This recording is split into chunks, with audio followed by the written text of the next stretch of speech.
estúdio temos o árbitro de futsal, o Sr. Ângelo Monteiro. Bom dia, Ângelo. Bom dia, Mónica. Bom dia também a todos os seus ouvintes da Rádio Metropolitana Porto. E obrigado também por me convidar para estar aqui no seu programa. Então, o futsal foi criado na cidade de Montevidéu, no Uruguai, no ano de 1933. O criador foi o professor de Educação Física da Associação Cristã de Moços de Montevidéu, Juan Carlos Seriani Gravier, e classificou ou designou esta modalidade como indoor futebol.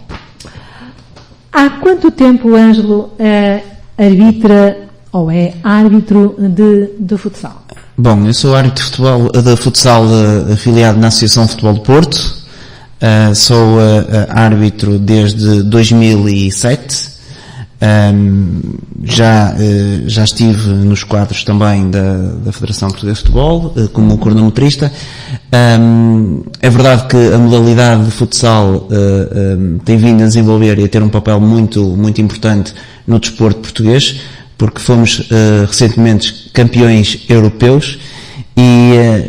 Mas o Ângelo está nas distritais? Sim, atualmente estou nos campeonatos distritais, portanto é caracterizado como a elite, a divisão da elite é caracterizado como a divisão máxima dos campeonatos distritais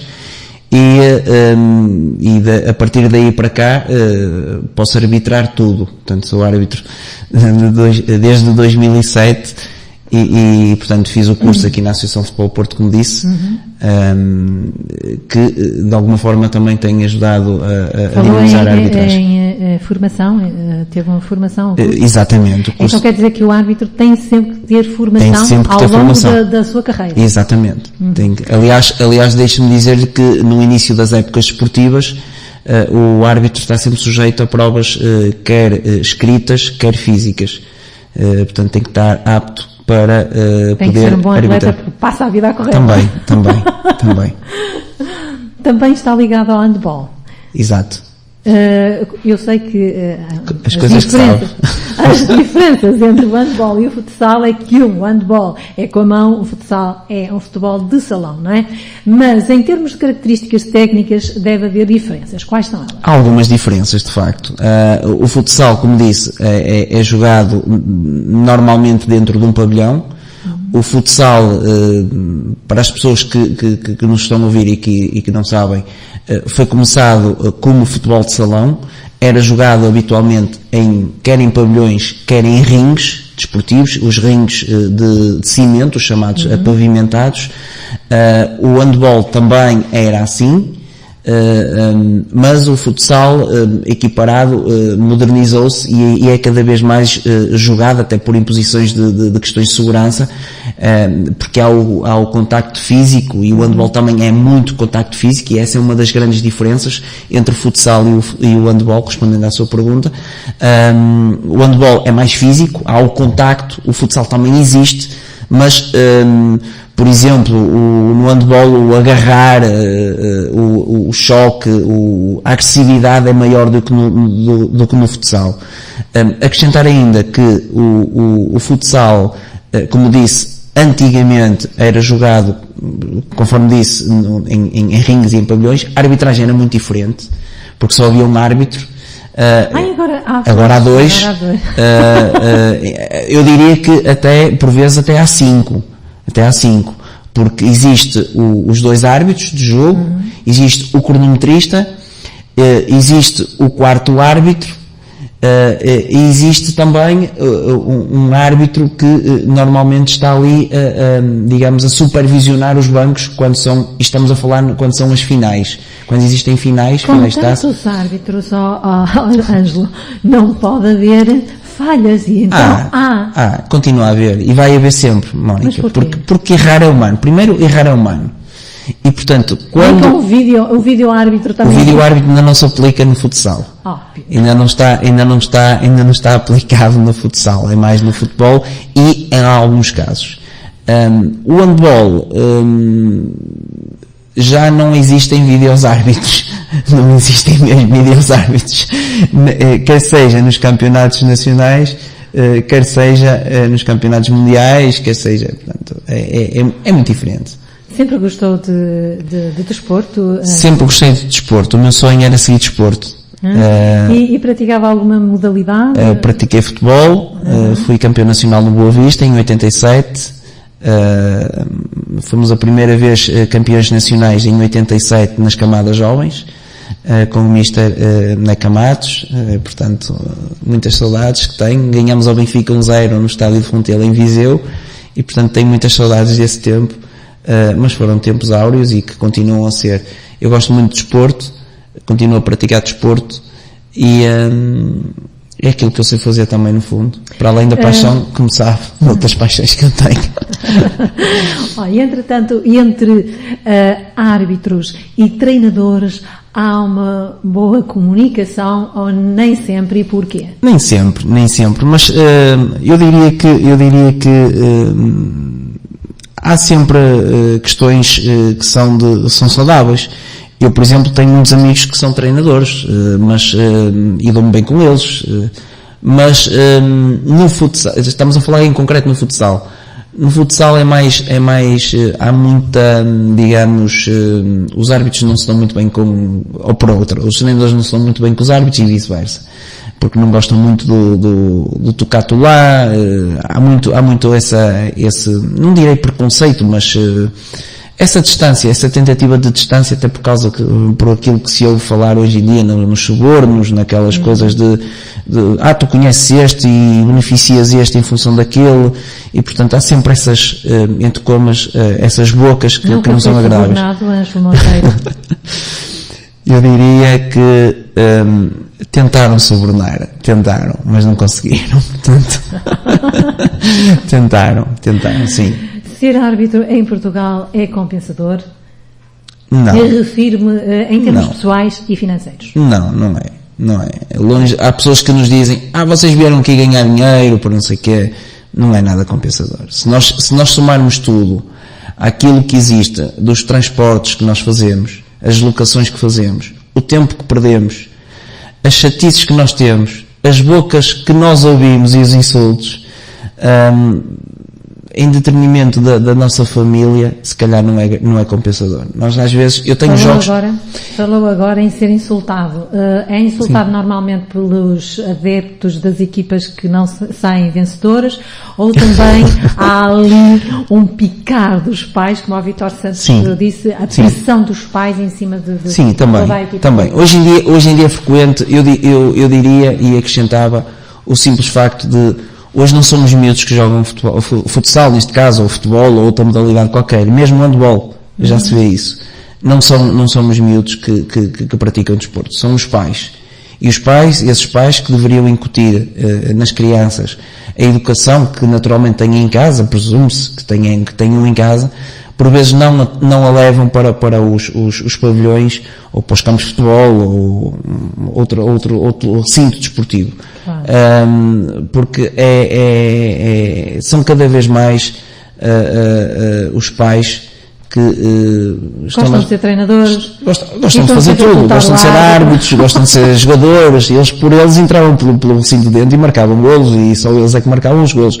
Portanto, no desporto há que saber ganhar e há que saber perder, e há que saber explicar às crianças o que é o ganhar e o perder, e fundamentalmente os árbitros também estão lá para isso, estão lá para ajudar. Eu pessoalmente é isso que faço. Às vezes sou criticado, é verdade.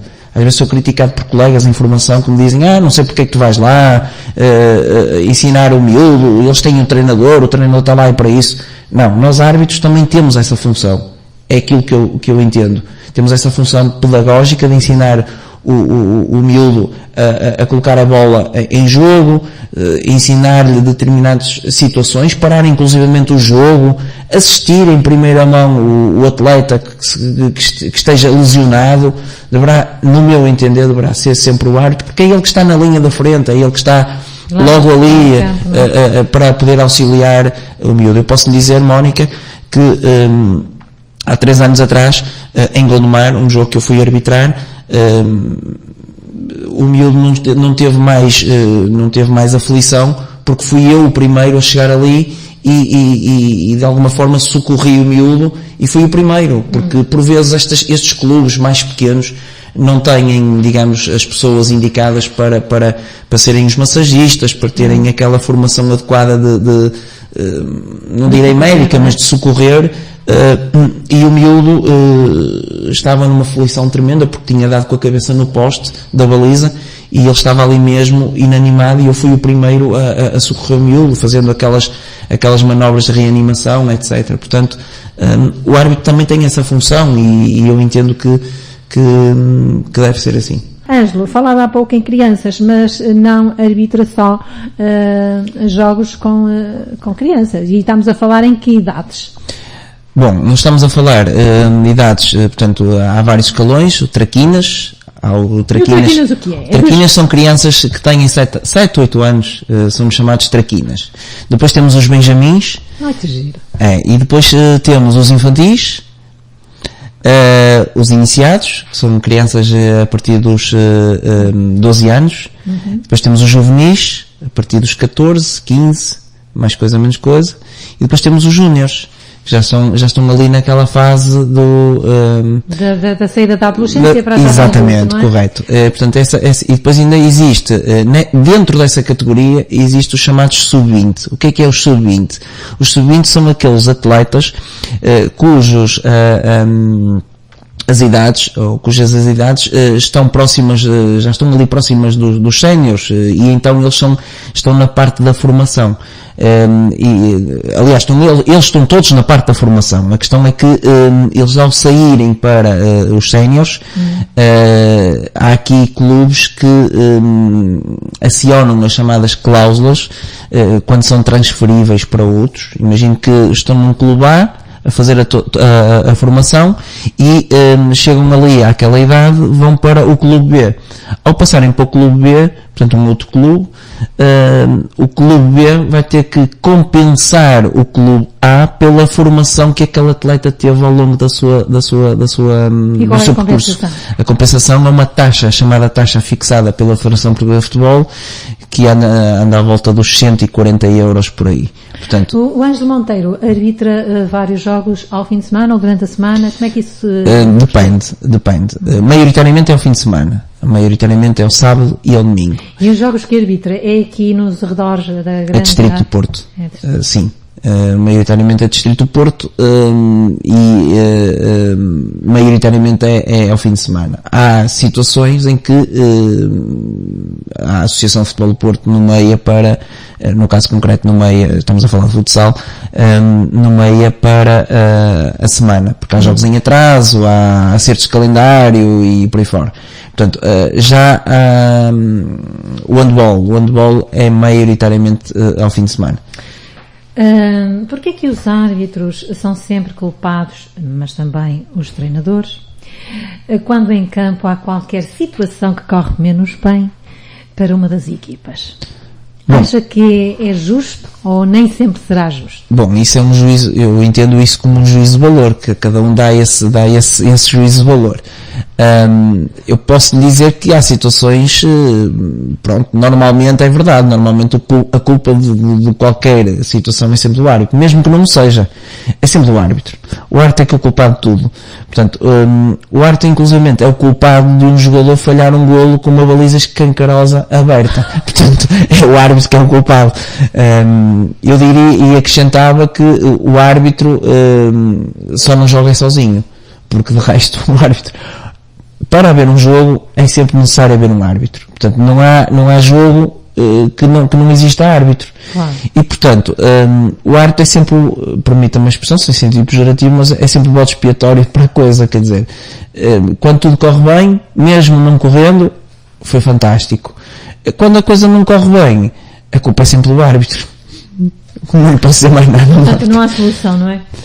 Há pouco falávamos no suborno. É fácil, continua a haver suborno aos árbitros para a equipa que suborna o árbitro, ou supostamente? Eu diria que é fácil existirem ou continuar em condições que essas situações aconteçam.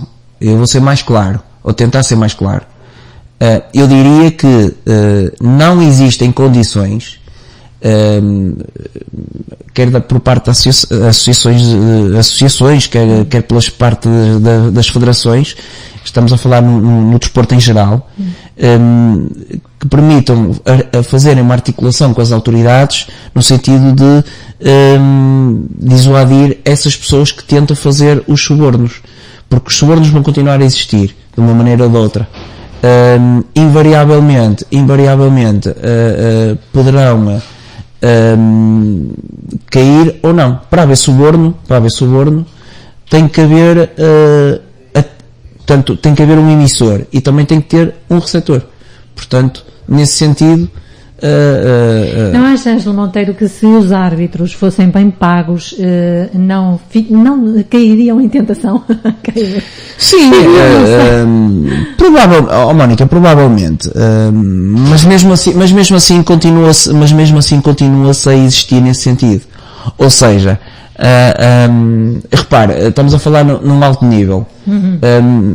A nível da federação, a nível de campeonatos nacionais, existe o caso concreto agora das etopeiras e dos e-mails e por aí fora, e portanto isso vai continuar a existir, e esses árbitros e vamos aqui entrar na presunção de inocência, obviamente, ninguém foi julgado, mas se isso aconteceu, esses árbitros são bem pagos. Portanto, eles, só para ter aqui uma ideia, um árbitro de futebol a nível de elite, digamos assim, da primeira divisão nacional de futebol, ganha por jogo na ordem dos 1.500 euros por jogo. E portanto eu posso lhe dizer que um árbitro de futsal da minha categoria, dependendo dos casos, no mínimo ganha 8,5 euros. Ok? Estamos a falar aqui de uma comparação completamente absurda. Portanto, às vezes eu questiono, vale a pena? Vale porque é uma causa que nós gostamos, é a arbitragem, é uma causa que nós gostamos e é uma coisa que é a sua paixão, é difícil explicar. Há pouco, quando eu lhe pedi as características do futsal e da handball, eu estava-me a referir às regras. E, entretanto, também ao número de jogadores. Sim. Qual é a diferença entre um e outro? Quantos jogadores temos em campo quando se trata de futsal e quando eu não percebo nada de futebol.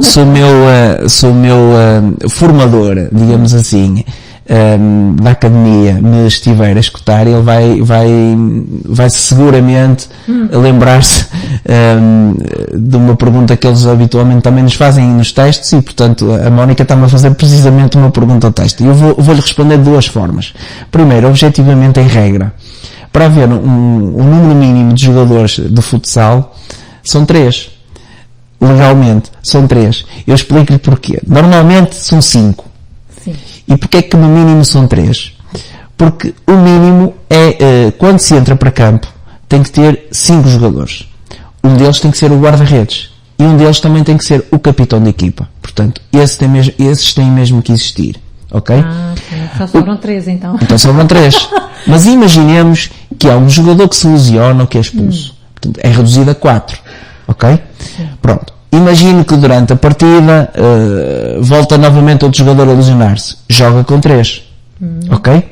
Até aí pode continuar a partida. Portanto, há aqui o desequilíbrio em relação à outra equipa. Porquê? Porque a outra equipa tem 5 e uma das equipas tem 3. Há um desequilíbrio. Mas é permitido. Agora, não é permitido é jogar com um número inferior a 3. Portanto, se existir uma situação dessas, o jogo tem que ser dado por terminado. E nesse caso concreto, o que tem que ser mencionado no relatório, que o jogo terminou aos tantos minutos, com inferioridade numérica para a equipa A ou B, não interessa. Portanto, não há suplentes. Pode não haver suplentes. E no handball? No handball, o handball, dependendo. Existe o handball de 7, existe o handball de 9, portanto depende. Normalmente é o handball de 7, e neste caso concreto são 7 elementos. Olha, já agora, quantos cartões se usam para assinalar faltas em futsal? Ok, em futsal 2. É o cartão amarelo e o cartão vermelho. E o azul? Onde é que isso integra? O azul integra-se apenas e só no hóquei patins, que é uma das modalidades que se integra o cartão azul, e também no handball. Com uma diferença. No hóquei, portanto, por aquilo que sei, no hóquei em patins, dá a exclusão de 2 minutos. Portanto, o cartão azul. No caso concreto do handball, existe a exclusão, portanto, é a chamada exclusão. Existem 2 situações, é a exclusão e a expulsão. A exclusão é 2 minutos, está excluído, portanto. E a segunda, a exclusão, é expulso do jogo com cartão vermelho. No entanto, o cartão azul serve para, no final do jogo, se houver um desentendimento, uma agressão, uma coisa qualquer, esse cartão é exibido ao atleta, ou neste caso concreto, ao delegado, ou um elemento da equipa técnica, e é mencionado no relatório. Portanto, ele sabe que na partida a seguir já não vai poder constar na ficha de jogo. O cartão vermelho, ao contrário do futsal, no handball é permitido jogar no jogo seguinte. Portanto, no futsal não. No futsal, o cartão vermelho dá seguramente uma partida para cumprir. E como são organizados os campeonatos de futsal? Bom, os campeonatos de futsal são organizados aqui no Porto, são organizados pela Associação de Futebol do Porto. Existem, no entanto, vários torneios que são organizados por empresas privadas ou particulares, que de uma forma também para dinamizar a modalidade e também dar, digamos, ou proporcionar aos seus colaboradores, no caso concreto das empresas, a vivência sai e o desporto, promover também o desporto junto dessas entidades. Agora, a entidade máxima em Portugal que supervisiona o futsal é a Federação Portuguesa de Futebol. A Federação Portuguesa de Futebol é que tem poderes para supervisionar o futsal. Já a nível europeu é a UEFA, portanto a UEFA, da mesma forma como supervisiona o futebol, também supervisiona o futsal. Há aqui uma diferença, há pouco falou na América Latina que o futsal tinha sido inventado em Montevideo, portanto no Uruguai. Há aqui uma diferença. O futsal, de facto, nos países latinos, ou por outra, nos países sul-americanos, são diferentes daqui. Há uma certa diferença. Basta verificar, por exemplo, nos campeonatos do mundo, o Uruguai, o Brasil não, mas o Uruguai, o Peru, a Colômbia, estão excluídos do Campeonato do Mundo. Porquê? Porque é um mundo à parte. Há quem diga, inclusive, que, no caso, o futsal, que era o futebol sala, neste caso concreto, na América Latina, subsidia tráficos de droga e por aí fora. Portanto, nesse caso concreto, e como vai contra os princípios da FIFA, esses países estão completamente banidos do futsal. Portanto, eles não podem participar nos campeonatos. A nível distritais há também campeonatos, ou não? Sim, há os campeonatos distritais, claro, sim, sem dúvida. Há os campeonatos distritais, era aquilo que eu disse no início da nossa conversa. Existe a divisão de elite, que é a divisão que vai dar acesso aos campeonatos nacionais, e por eles no ano passado passou o Boa Vista, por exemplo. Existe neste momento várias equipas na Associação de Futebol do Porto. A Associação de Futebol do Porto é a associação do país com mais praticantes da modalidade de futsal, e quiçá também do futebol. Portanto, dizem que é a maior associação de futebol do país, e com extrema importância na Federação, nas decisões da Federação Portuguesa de Futebol, e portanto preside a Associação de Futebol do Porto o Dr. Lourenço Pinto, que é um ilustre advogado, que é uma pessoa muito conceituada na sociedade, não só portuguesa, mas também nacional. Foi advogado, inclusivamente, do Jorge Nuno Pinto Costa, no célebre caso do Apito Dourado. Portanto, é ele que preside a Associação de Futebol do Porto desde 2000, se não me engano, desde 2009, após o falecimento do Dr. Adriano Pinto. E portanto existem muitos praticantes na modalidade de futsal. Qual é a sua ambição enquanto árbitro de futsal? Bom, Mónica, eu não tenho grande ambição por causa da idade. Eu neste momento tenho 42 anos e, portanto, já não consigo chegar ao patamar que gostaria de... Porque um árbitro também fica porque já bem não, porque por já causa não, da idade? sim, o futsal, por exemplo, a idade limite será aos 47 anos. Portanto, ainda lhe falta muito não, já não consigo, Mónica, já não consigo. Consegue? Não, nunca diga não. Não consigo por causa de uma série de condicionantes que a Federação Portuguesa de Futebol exige e porque os candidatos são muitos e porque eu sei que perfeitamente e tenho consciência de que nunca lá chegarei. Portanto, aquilo que me compete enquanto árbitro, digamos, já com uma certa experiência, é ajudar os mais novos a chegarem a esse patamar. Então vai para professor de árbitro? Não direi isso, mas se calhar, não direi isso, mas se calhar poderei, digamos, ajudar aqueles mais novos a chegar ao patamar que é essa a mensagem merece. Que vai deixar? Exatamente, é isso que eu vou deixar. Ângelo, foi um prazer tê-lo aqui no Porto Encontro. Obrigado, Mónica, pelo convite. Queria saber um pouquinho mais sobre desporto e neste caso concreto sobre o futsal. Até à próxima. Até à próxima. Metropolitana, a rádio feita a pensar em si.